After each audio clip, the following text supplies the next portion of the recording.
Welcome back to the deep dive. Right now, our focus is really zeroed in on the Caribbean. The island nation of Jamaica is, well, they're in the thick of it, preparing intensely for a major hurricane named Melissa. It's this incredible balancing act you see playing out. Vigilance, absolutely necessary, but also this deep faith, the kind of faith you only find on an island that's been shaped again and again by these powerful storms. That's a really good way to frame it. And for this deep dive, that's exactly what we want to explore. We're connecting what's happening right now, people securing their homes, shelters opening up, with the actual science of this particular storm, Melissa. We've looked at the sources you provided. They cover everything, really. Atmospheric physics, building codes, community response. Our goal here is to understand Hurricane Melissa not just as, another weather event, but as a really profound lesson in resilience, yes, but also geography and how preparedness works today.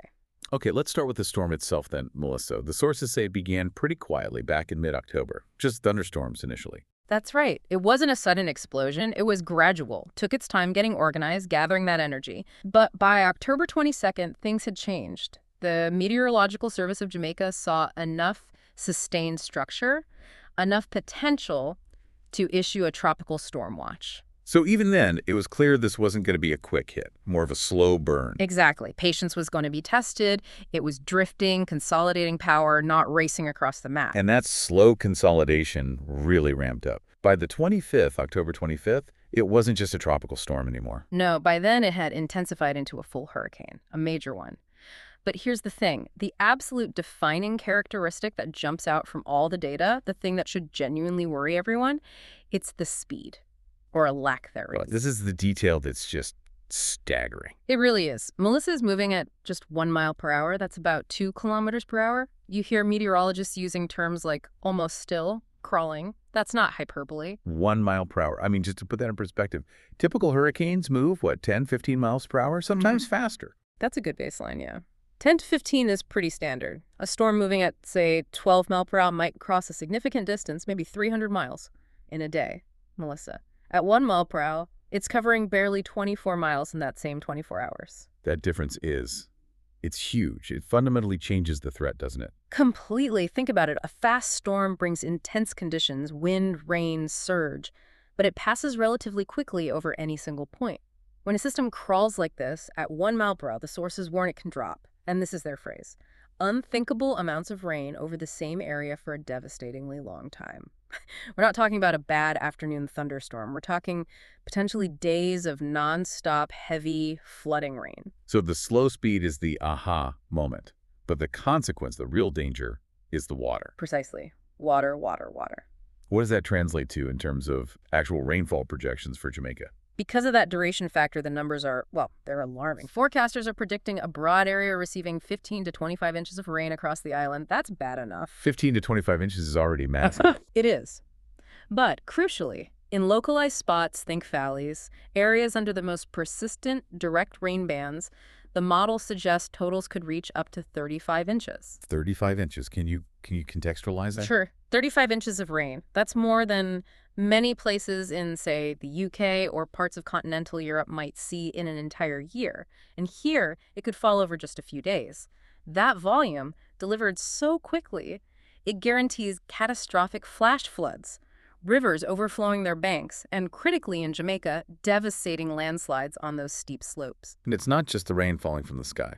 The coast has its own threat multiplier. Absolutely. That slow movement isn't just dumping rain, it's also constantly churning the ocean surface. It allows the wind field more time to push that water towards the shore, so especially along the southern and eastern coasts of Jamaica, where the wind will have the longest fetch over the water, they're facing storm surges projected to reach 10 or even 11 feet. 10 or 11 feet of ocean water pushed inland.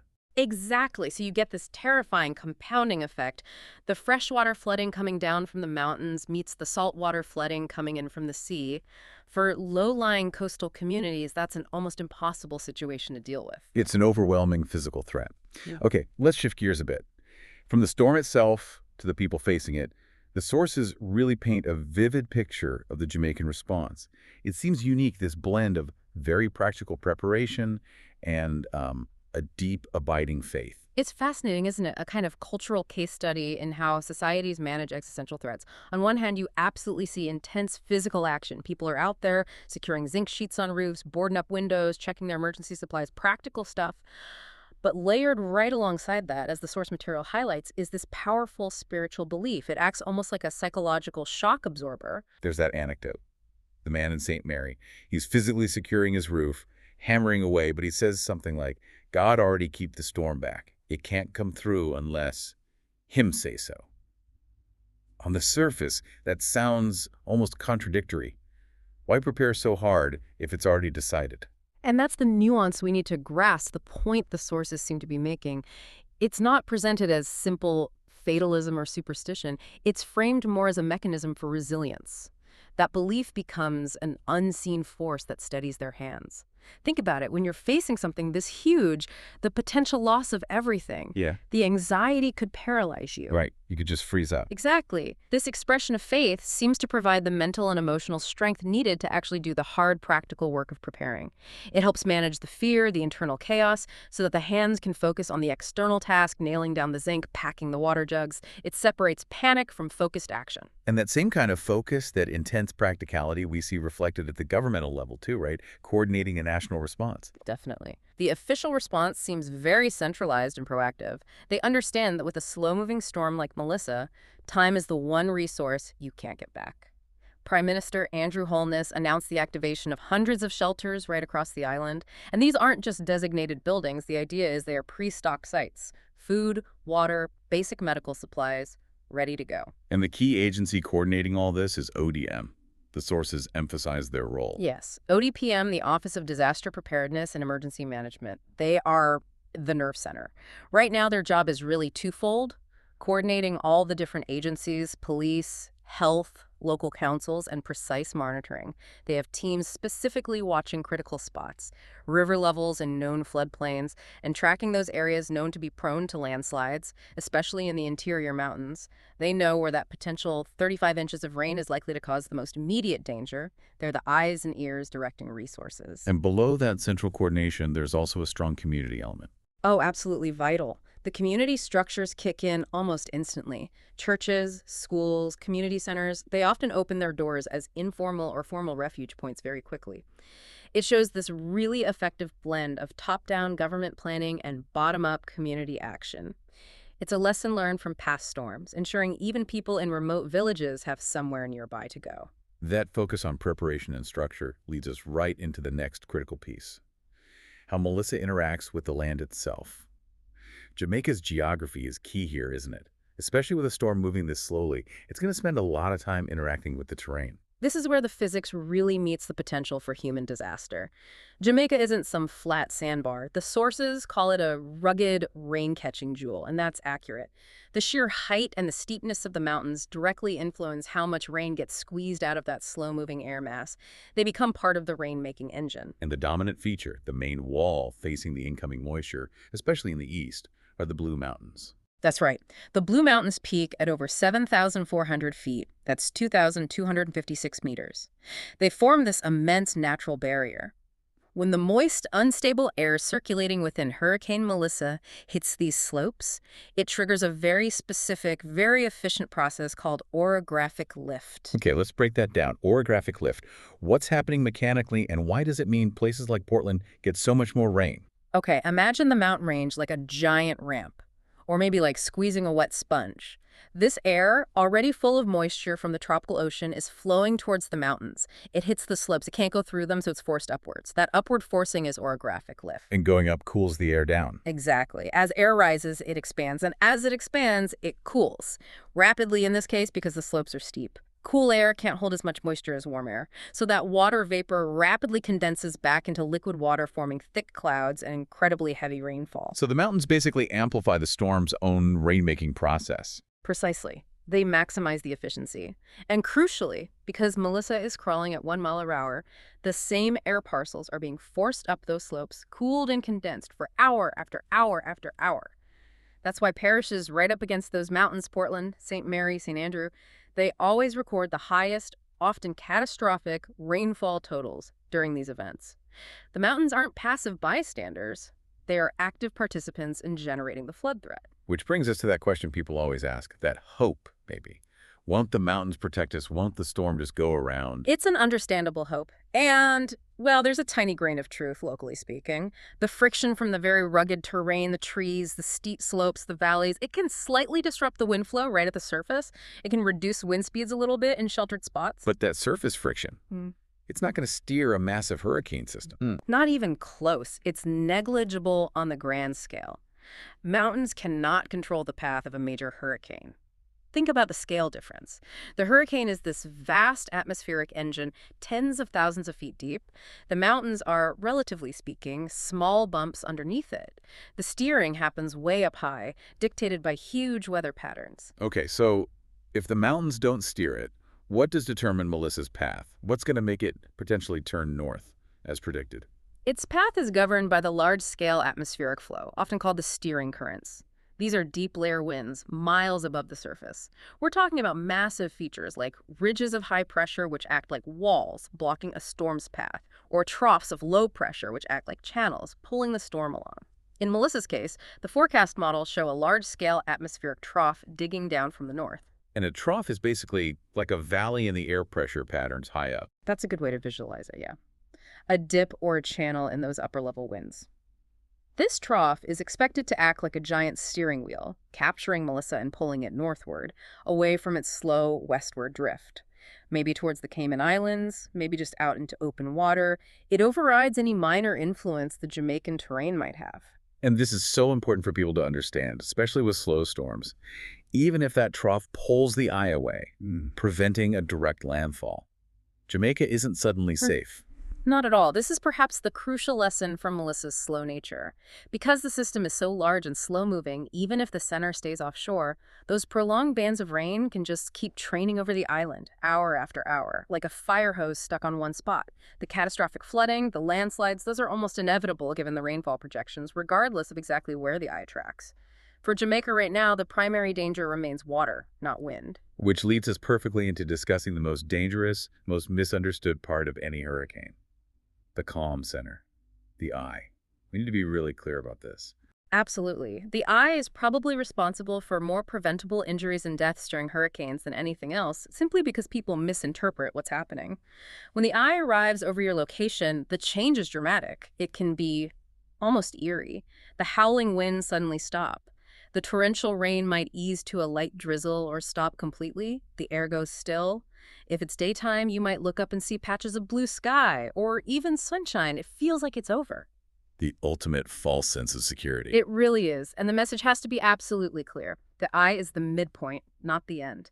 It's a roughly circular area of calm, descending air right in the center, but it's surrounded on all sides by the eye wall, and the eye wall contains the storm's most violent winds and heaviest rains. Once that calm pocket passes, the second half of the eye wall arrives. And often, that second half is even more destructive than the first. Why is that? Let's get into the physics, the structural stress. This seems really important for the learner. It's down to basic physics. Fatigue and force reversal. Okay, so during the first half of the storm, the winds are pounding the building from one primary direction, let's say from the east. This constant pressure loosens things, roofing sheets, window frames, maybe structural connections. It creates weaknesses, all oriented against that eastward wind. The structure is being pushed and pulled, but always from roughly the same side. Correct. Now the eye passes, calm. Then the backside of the eye wall hits, and the wind direction flips 180 degrees.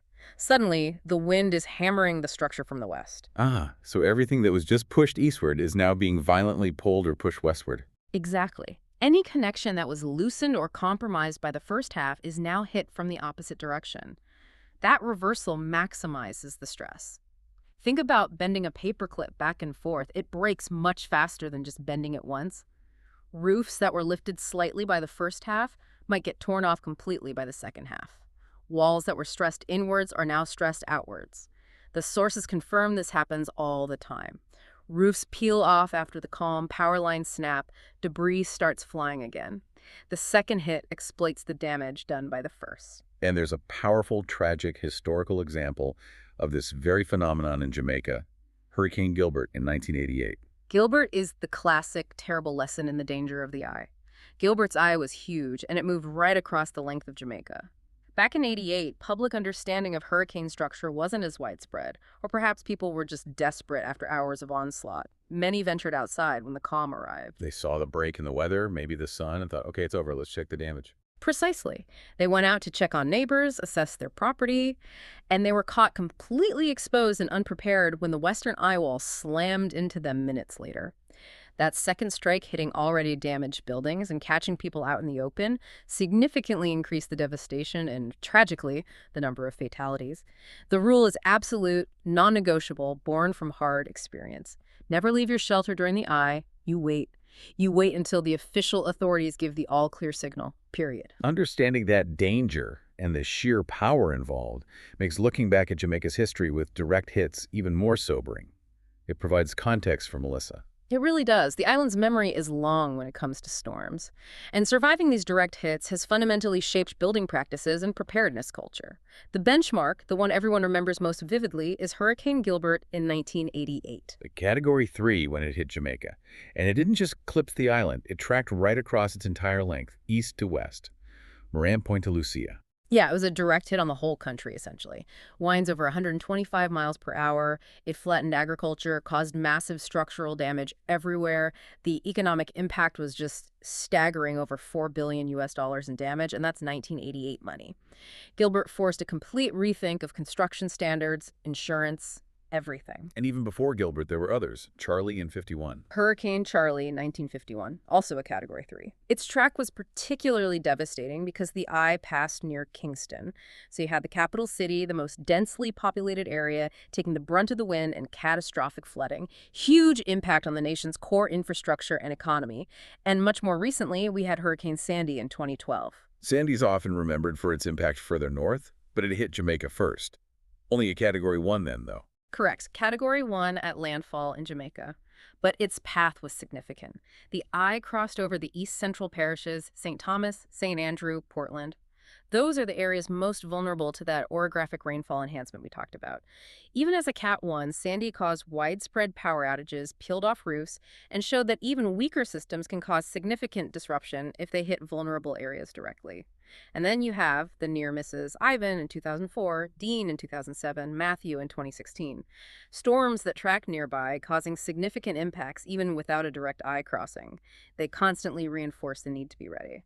It sounds like the island lives with this threat constantly, but the positive outcome of surviving these events is the knowledge gained, especially in engineering and building. Absolutely. Necessity is the mother of invention, and survival is a powerful motivator for innovation. After Gilbert, especially, there was a huge push to standardize wind-resistant building practices, and probably the single most important widely adopted tool is the humble hurricane strap. Okay, let's get specific here for the listener. Hurricane straps. They sound simple, but they're key to what engineers call the continuous load path. Explain that. Right, the continuous load path. It's the golden rule of building in hurricane zones. The idea is that the entire house needs to act like a single, solid box. Any force hitting one part of the house, like wind trying to lift the roof off, needs to be transferred smoothly and continuously down through the structure, all the way to the foundation and into the ground. Without that continuous path, the structure can peel apart at its connection points. And the hurricane strap is the critical connector, particularly for the roof. Exactly. Think about a traditional roof. Often it's just resting on top of the walls, held down mainly by gravity and some nails. Hurricane winds create incredibly strong uplift forces. The wind speeding over the roof creates low pressure, like on an airplane wing, literally trying to suck the roof upwards. At the same time, wind getting inside a damaged building pushes outwards and upwards. So the roof is being pulled and pushed up simultaneously. Right.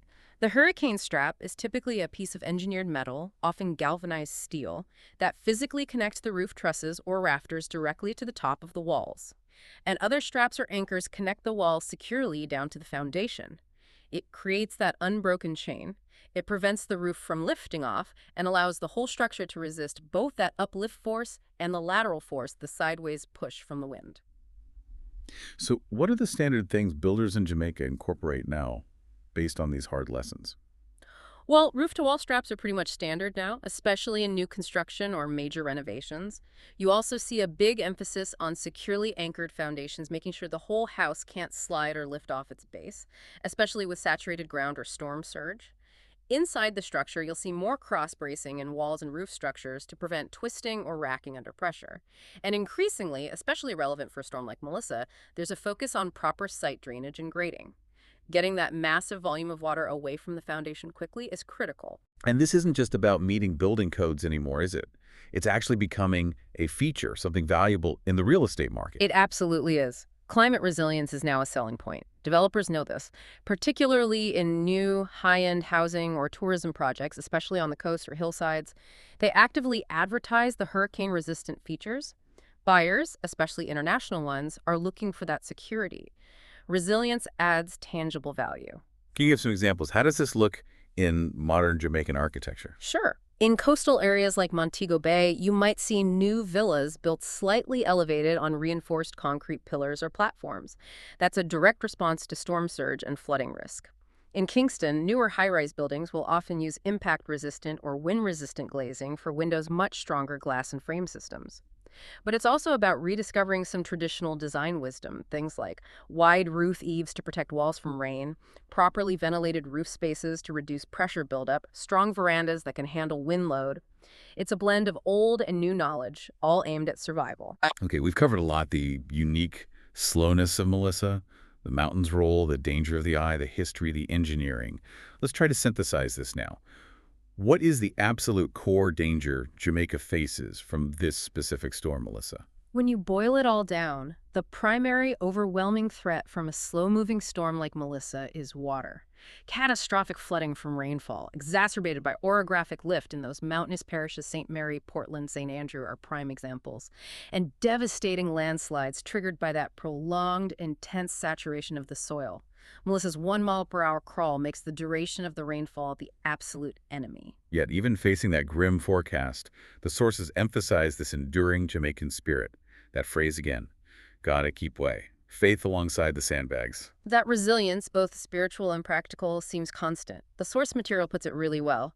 Jamaica is not defined by what it survives, but by how it rebuilds. Each major storm, painful as it was, served as a harsh teacher. It forced adaptation, innovation, strengthening of both physical structures and community bonds. Let's quickly recap those specific lessons learned from past storms, as highlighted in the sources. They each taught something different. Right. So Gilbert in '88 was the ultimate lesson in construction. Hurricane straps, tie-downs, robust building codes that came directly from Gilbert's devastation. Ivan in 2004, though a near miss, taught critical lessons about communication. How do you maintain contact, disseminate warnings when power grids and phone lines are down? Redundancy became key. Sandy in 2012, even as a Cat 1, hammered home the importance of drainage. Managing localized flash floods, maintaining gullies and culverts, Sandy showed how crucial that is. So, construction, communication, drainage. What's the unique lesson that Melissa, the slow-motion storm, is teaching right now? Melissa's lesson seems to be about patience and appreciating the danger of duration. It forces us to recognize that a slow, creeping threat can be just as deadly, maybe even more insidious, than a fast, violent one.